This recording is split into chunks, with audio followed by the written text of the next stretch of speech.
جنگ کے اسلامی اخلاقیات کا ذکر کرتے ہیں۔ کفار نے عمر بن عبد ود اور نوفل کی لاشوں کی واپسی کے لیے 10,000 ہزار درہم معاوضے، لیکن حضور نے ارشاد فرمایا ہم مردوں کو بیچ کر ان کی رقم نہیں کھایا کرتے، اور ان کی لاشوں کو بلا معاوضہ واپس کیا گیا۔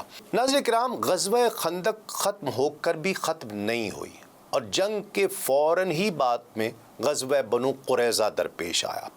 سیرت حلبیہ میں یہ تحریر ہے کہ اگر اللہ رب العزت نے عالم غیب سے اسباب پیدا فرما کر بنو قریظہ کے منصوبوں کو خاک میں نہ ملا دیا ہوتا تو مسلمانوں پر جو گزرتی اس کا تصور کرنا مشکل نہیں ہے، لیکن جب تقدیر الہی نے تدبیر کے شاطروں کو مات دے دی، قریش و غطفان اور بنی اسد وغیرہ قبائل اپنے جنگجو بہادروں سمیت پسپا ہو گئے، تو اب بنو قریظہ کو اپنی غلطی کا احساس ہوا۔ حضور نبی کریم صلی اللہ علیہ وآلہ وسلم 1 ماہ تک کھلے میدان میں کفار کے سامنے سینہ سپر رہنے کے بعد اپنے غلاموں سمیت گھر میں پہنچے ہی تھے، اور سر مبارک دھونے کی تیاری ہی فرما رہے تھے کہ حضرت جبریل امین علیہ السلام تشریف لائے۔ عرض کی یا رسول اللہ، ہم یعنی فرشتوں نے تو ابھی تک ہتھیار اتارے ہی نہیں اور آپ نے اتار دیے۔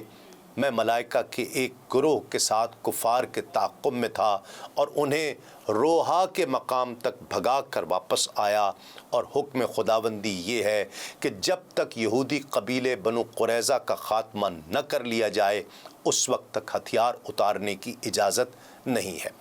فرمان الہی ملتے ہی حضور نبی کریم صلی اللہ علیہ وآلہ وسلم نے حضرت بلال کو حکم دیا کہ وہ اذان دیں اور بلند آواز سے یہ اعلان کر دیں، ہر اطاعت گزار مسلمان عصر کی نماز بنو قریظہ کے محلے میں ادا کرے۔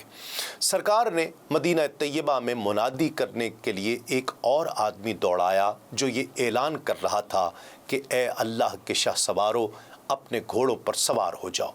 یہ اعلان سنتے ہی مسلمان ہتھیار سجائے اپنے گھروں سے پھر نکلنے لگے۔ حضور ایک گھوڑے پر سوار تھے جس کا نام لحیف تھا۔ 100 صحابہ کے ایک دستے نے گھوڑوں پر سوار ہو کر حضور کے ارد گرد حلقہ بنا لیا۔ جن کے پاس سواری کا انتظام نہیں تھا وہ پیادہ چل پڑے۔ اس روز لشکر اسلام کا پرچم سیدنا شیر خدا حضرت علی المرتضیٰ رضی اللہ تعالی عنہ کو عطا فرمایا گیا۔ یہ لشکر جلد ہی بنو قریظہ کی گڑھی کے قریب پہنچ گیا۔ حضرت علی رضی اللہ تعالی نے قلعے کے دیوار کے نزدیک پرچم گاڑ دیا۔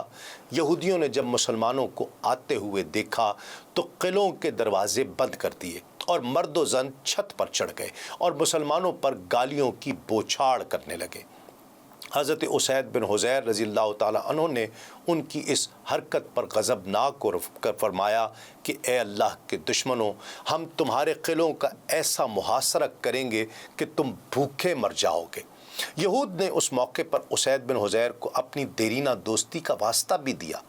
انہیں جواب دیا کہ خبردار، اب میرے اور تمہارے درمیان سب تعلقات منقطع ہو گئے۔ حضور نے رات وہاں بسر فرمائی۔ صبح ہوتے ہی ان کے قلعے کا محاصرہ کر لیا اور مختلف مقامات پر تیر انداز بٹھا دیے۔ یہود بھی پتھر اور تیر برساتے رہے، مسلمان بھی ان کا مؤثر جواب دیتے رہے۔ جب ان کی شرارت شدت اختیار کرنے لگی تو حضور کے ارشاد سے مسلمانوں نے انہیں باقاعدہ اپنی زد میں لے لیا، انہیں پتھر برسانے بند کر دیے اور گفتگو کرنے کی اجازت طلب کی جو انہیں عطا کی گئی۔ یہود نے نباش بن قیس کو اپنا نمائندہ بنا کر بارگاہ رسالت میں بھیجا۔ اس نے آ کر کہا کہ جن شرائط پر آپ نے بنو نذیر کو یہاں سے نکلنے کی اجازت دی تھی، انہی شرائط پر ہمیں بھی یہاں سے نکل جانے کی اجازت دیجیے۔ ہم اپنی عورتوں، بچوں اور باشتر کے ساتھ مدینہ چھوڑ جاتے ہیں۔ حضور نے انکار فرما دیا۔ پھر اس نے کہا کہ ہم سارا مال و متاع یہاں چھوڑ جاتے ہیں، صرف ہماری جان بخشی کر دی جائے۔ یہ تجویز بھی مسترد کر دی گئی۔ حضور نے فرمایا کہ تم اپنے متعلق میرا فیصلہ اگر ماننے کے لیے تیار ہو تو تمہارے ساتھ مفاہمت کی بات چیت کی جا سکتی ہے، نباش بن قیس مشورہ کرنے کے لیے قلعے میں واپس گیا اور سارا ماجرا انہیں سنا دیا۔ ان کے معاملہ فہم اور دانا سردار کعب بن اسد نے کہا کہ میری قوم والو 3 تجویزیں ہیں، ان میں سے کوئی ایک پسند کر لو۔ انہوں نے پوچھا بتائیے۔ اس نے کہا کہ سب سے بہتر تو یہ ہے کہ مسلمان ہو جاؤ۔ اب اس امر میں ذرہ برابر شک نہیں رہا کہ محمد صلی اللہ علیہ وآلہ وسلم وہی رسول مکرم ہیں جن کی بشارت اور ذکر ہماری کتابوں میں موجود ہے۔ آج تک محض حسد کے باعث ہم ان کی مخالفت کرتے آ رہے ہیں۔ اب وقت ہے کہ ایمان لے آؤ، تمہارا بال بچہ مال متا سب بچ جائے گا اور نعمت ہدایت سے بھی مالا مال ہو جاؤ گے۔ میں تو پہلے سے ہی مسلمانوں سے کٹے ہوئے معاہدے کو توڑنے کے لیے تیار نہیں تھا۔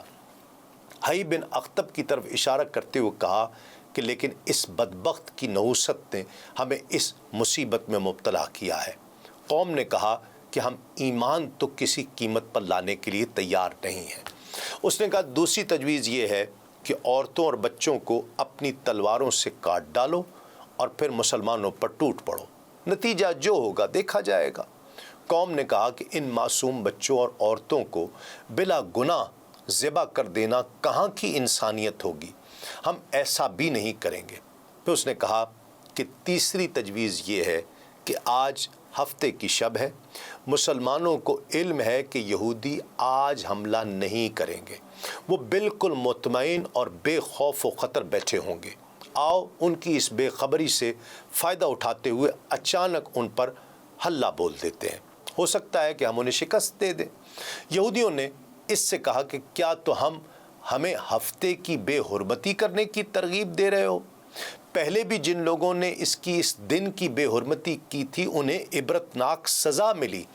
ان کے سردار کعب نے کہا تم سب ہمیشہ سے گو مگو کا شکار رہتے ہو، کسی چیز کے متعلق فیصلہ کن بات کرنے کی تم میں صلاحیت ہی نہیں ہے۔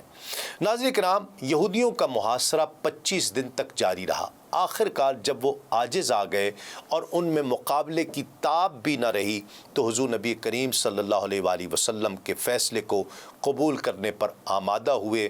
ان کے جوانوں کو الگ الگ کر کے انہیں رسیوں میں جکڑ دیا گیا اور بچوں اور عورتوں کو الگ ایک محفوظ مقام پر پہنچا دیا گیا۔